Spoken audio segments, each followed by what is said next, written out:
mock exam B for course 1.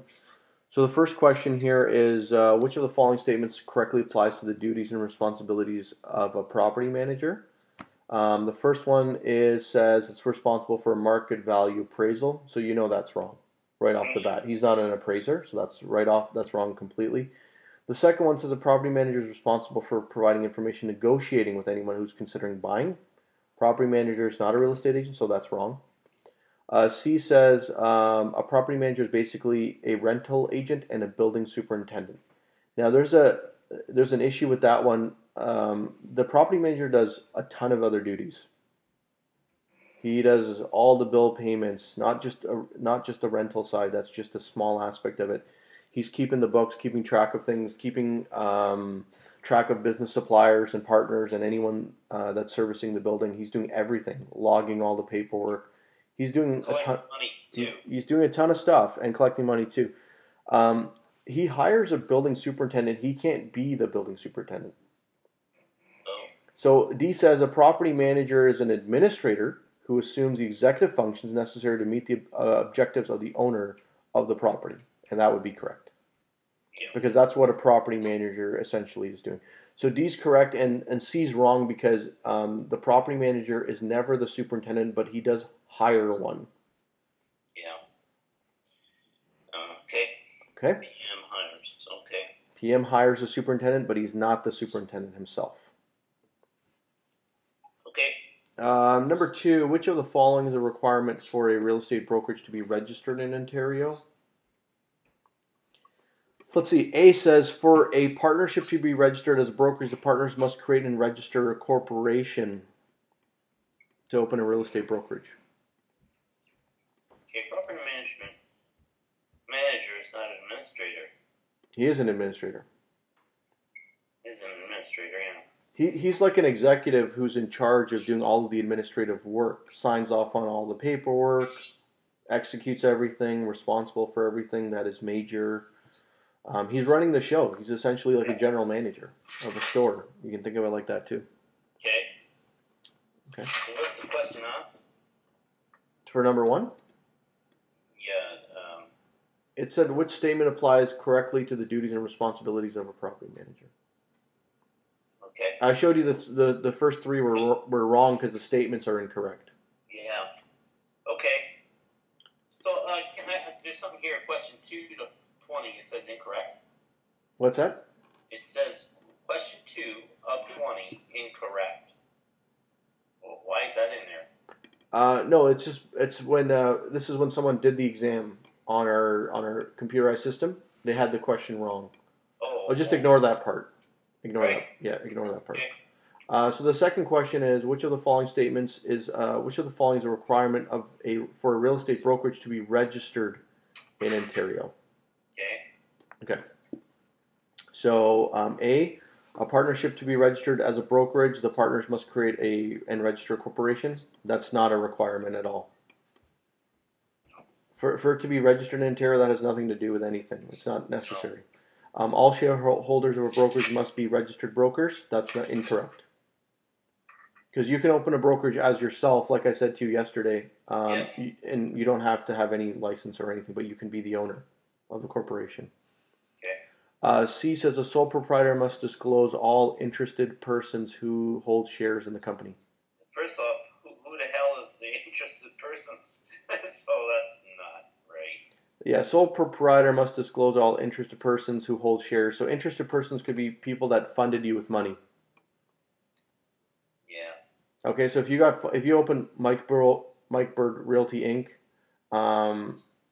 And you were a sole proprietor and you had funding from 10 other people, you could disclose them in the shares if you wanted to, but that doesn't have anything to. That's not how you get registered. Nothing to do with the requirement. It's not a requirement to get registered with RICO. No.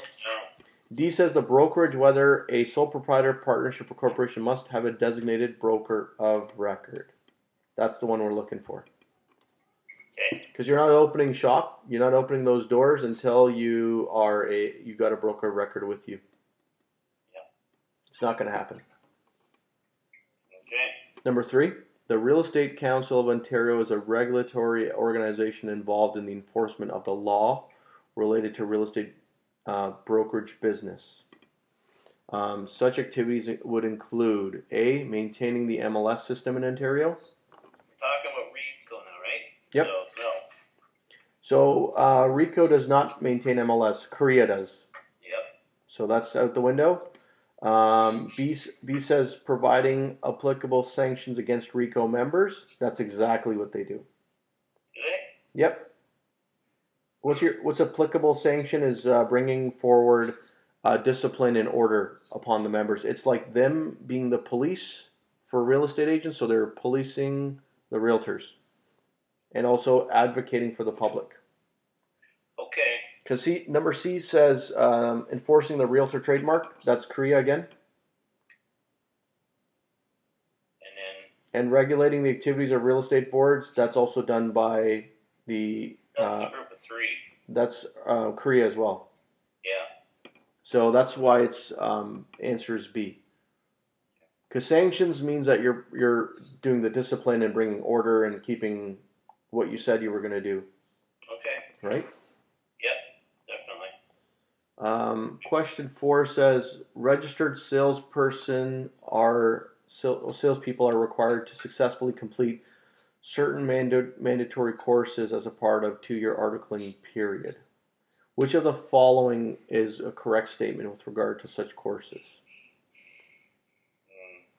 So A says the mandatory articling courses are a requirement for salespeople with independent contractor status, but not for people who are employees. That's wrong. It's for everybody. Yeah. It's for everybody.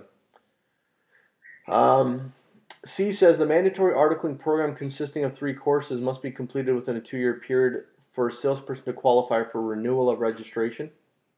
That part I'm not too sure about. It's pretty close. I don't know what to qualify for renewal of registration. Because your license renews every 2 years.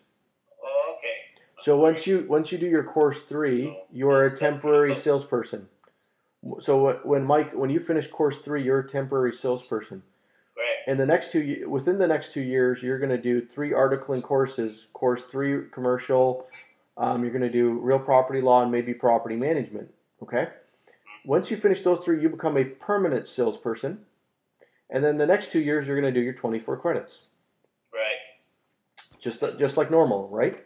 Yeah. And then C says here, a successful completion of articling courses qualifies the registrant as a real estate appraiser. Nope, not at all. That's wrong. Completion of the courses and mandatory articling program qualifies the registrant for broker registration.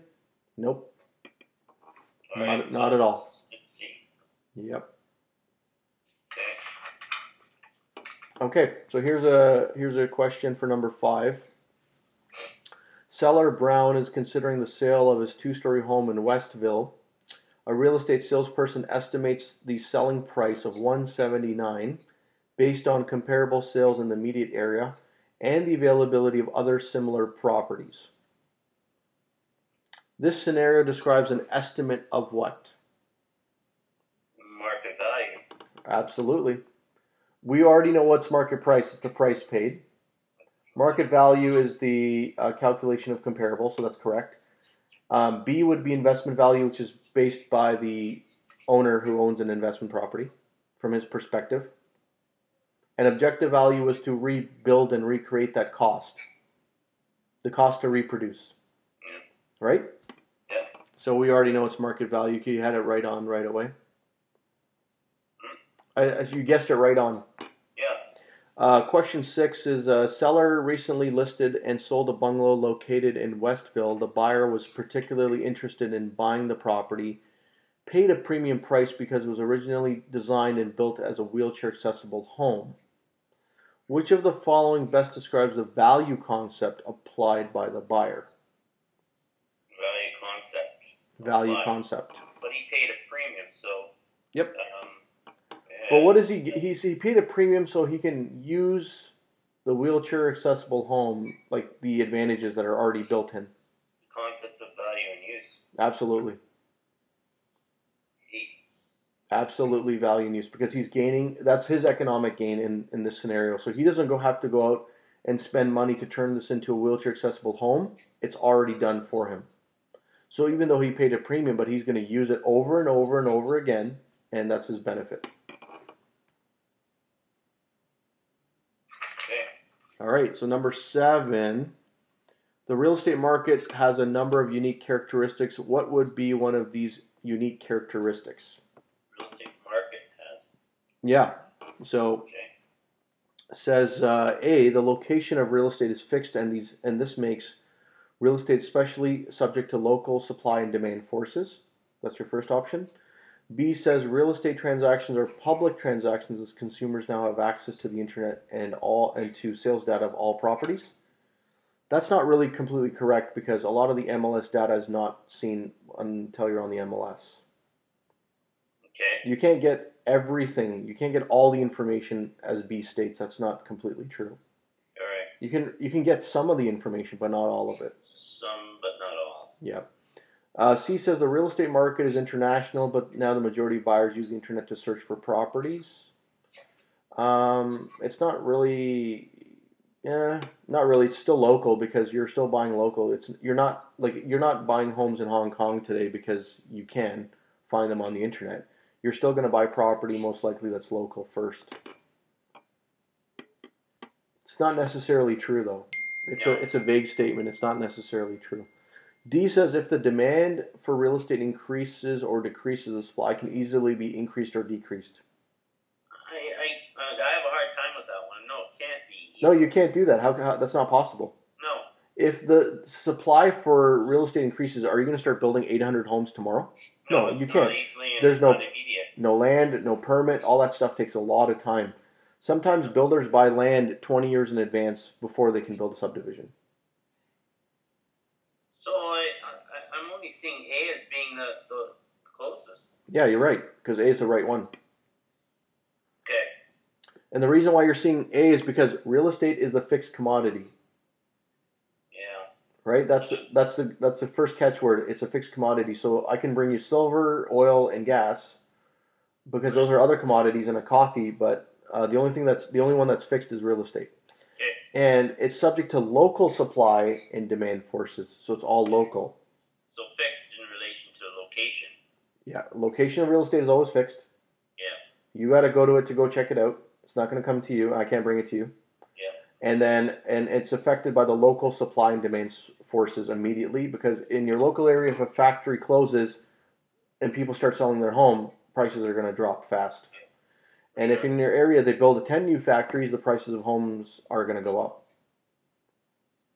Right? The demand will go up locally, and then the price will go up. Okay, so that's right. You got the right one. Okay, 8 says in a buyer's market, you would expect to see. What would you expect to see? A says property selling quickly when listed. I'll answer this question in my head first before I look at it. If it's a buyer's market, it means there's a surplus of sellers. Surplus of sellers and supply, yeah. Yeah, so supply exceeding demand. Supply exceeding demand is correct. Okay, good. Right on. Yay.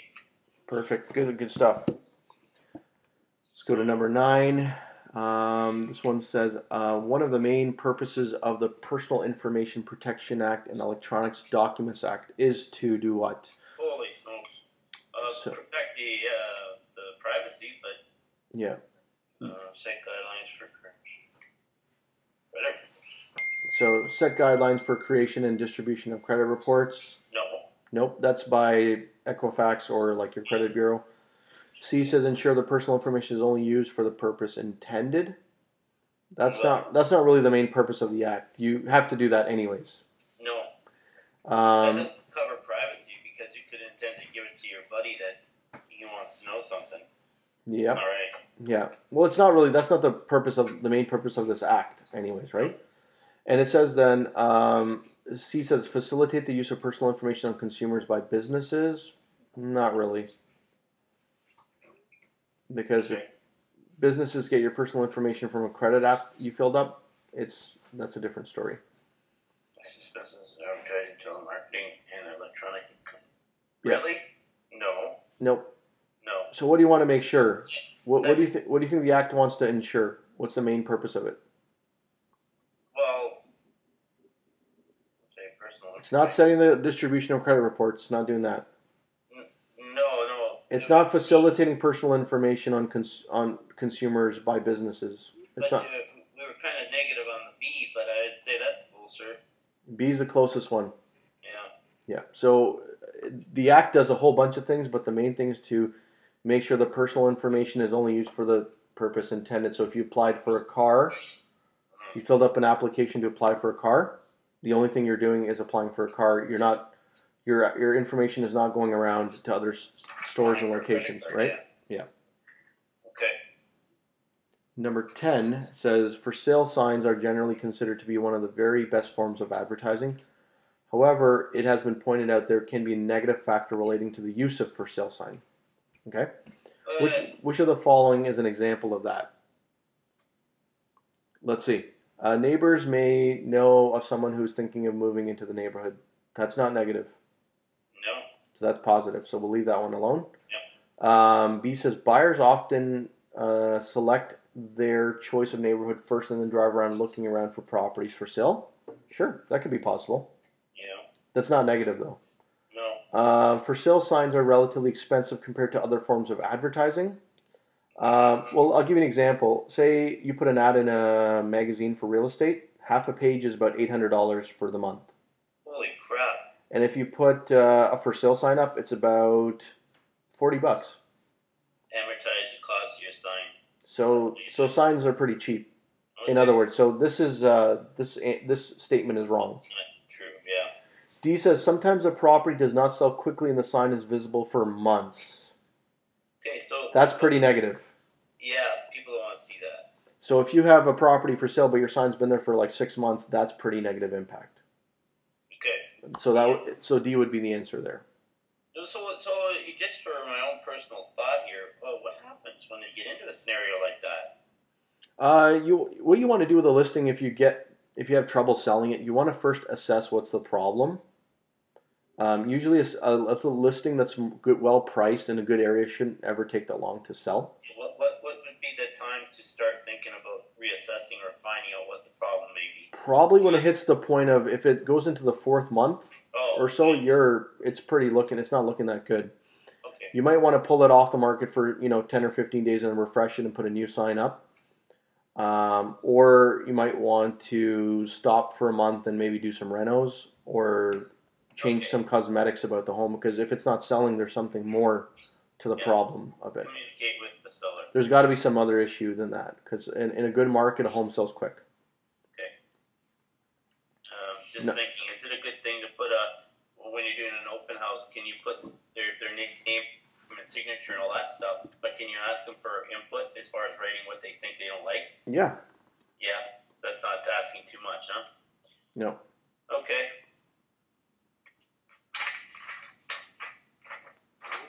So, next one? Is that it? Number 11, yeah. Real estate salesperson may have employee status with the brokerage or may have independent contractor status. You can have either one. According to the Real Estate Business Brokers Act 2002, what is the relationship between the brokerage and the brokerage's independent contractor salesperson? Okay, so it says, A says, an independent contractor salesperson is an employee for taxation purposes only.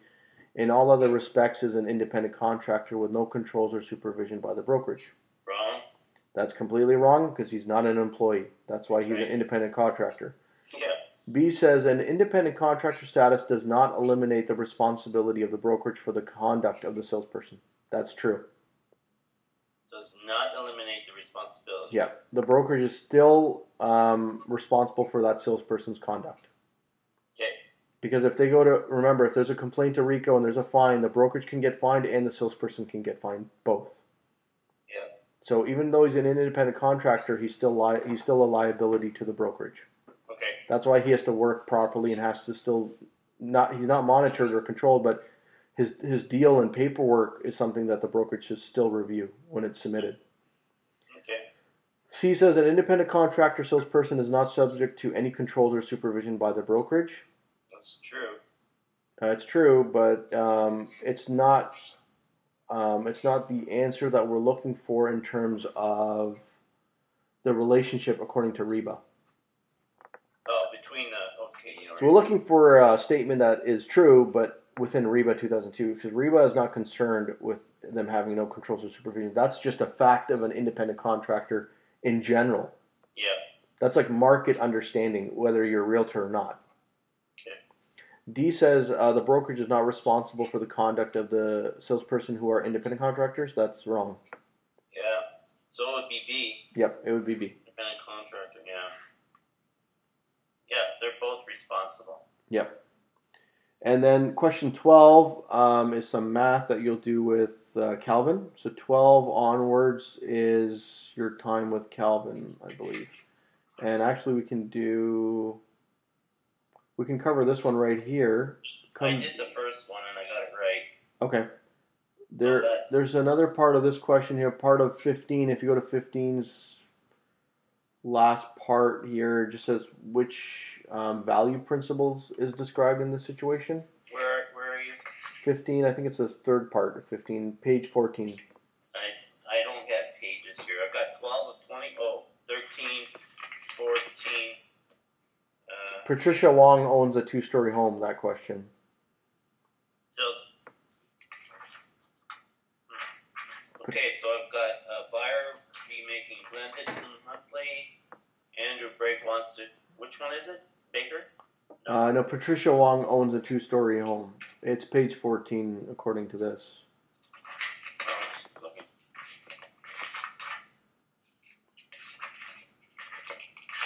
Wow. This is all math? Okay, well, I'll read you the question anyways. Sure. Patricia Wong owns a 2-story home currently valued at $195,000. She's contemplating construction of an attached double garage. The actual cost of the garage is estimated at $29,000. However, the market suggests that the garage addition would approximately add $22,000 of value to the home. She's spending $29,000? The actual cost of the garage would be $29K. Yeah, okay. So it would only bring up the value $22K. Right. So it says which principle of value best describes the situation? Is it A, principle of contribution, B is principle of supply and demand, C is principle of progression, and D is principle of highest and best use? I'm not sure about the high and best use. So be the what's the first one? It's not highest and best use because we're not getting the most out of it. Yeah. It's not progression because we're not talking about smaller and bigger homes. Right. It's nothing to do with supply and demand. No. So it's just principle of contribution in this case. Yeah. Even though she's not necessarily making all her money back if she decides to sell. Yeah. But if she decides to add the home, she's just contributing to the value. So it's principle of contribution. Even if it's over the value of what it's sold for. Yes. And that's why I wanted to do that question with you so that you remember that. So it's either way. If it's more or less, it's still contribution. Yeah, well, it's going to be contribution in this case for her, for sure. Yeah. Okay. I think we have, I think there's one more theory question in here. I think it's 18. Let me just pull it up and just double check. Where am I here? 14.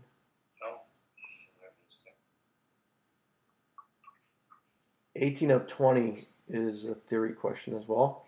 Okay, which of the following individuals? Yes, which of the following individuals must be registered under the Real Estate and Business Brokers Act to carry out duties as described below? And A says an individual practicing as a solicitor where the trade is made in the normal course of the solicitor's practice. That's a twist. Okay. He doesn't have to, a solicitor and auctioneer are exempt from being registered. Right. B says an individual selling property owned by that individual.